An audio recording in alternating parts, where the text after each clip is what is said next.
Hi friends, ఇప్పుడు ఎక్కడికి వెళ్ళినా ఏ పార్టీ గెలుస్తుంది అనే ఒక యాంగ్జైటీ ఎక్కువైపోయింది. ఎందుకంటే ఎలక్షన్ సీజన్ కదా. ఈ ఎలక్షన్ సీజన్ కాస్త ఎలక్షన్ ఫీవర్గా మారిపోయింది. ఎంత కుతూహలం ఉందంటే ఒక్కొక్కరికి దానికోసం ఏదేదో ఆలోచించి, ఏదేదో వాదించి, విభేదించి, చివరికి అన్నదమ్ములు, ఫ్రెండ్స్, బంధువులు అనేది కూడా మర్చిపోయి మనం విభేదాలు సృష్టించుకునే స్థాయికి ఈ యొక్క ఎలక్షన్ ఫీవర్ అనేది వెళ్ళిపోయింది.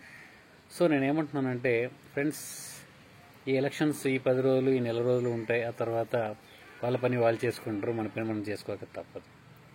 సో ఎవరు గెలుస్తారు, ఎవరు మంచి చేశారు, ఎవరు మంచి చేస్తారు అనే విషయాన్ని మీరు అనలైజ్ చేసుకొని, మీ మనస్సాక్షితో మీరు ఆలోచించుకొని మీరు ఓటేస్తే చాలు.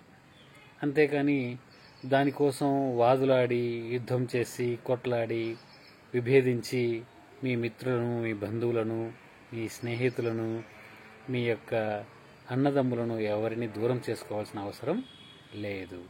ప్లీజ్ అందరూ సంయమనం పాటించండి, శాంతంగా ఉండండి. కాలం అన్నీ నిర్ణయిస్తుంది.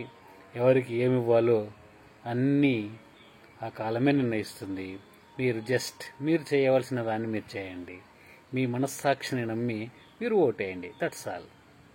Thank you very much.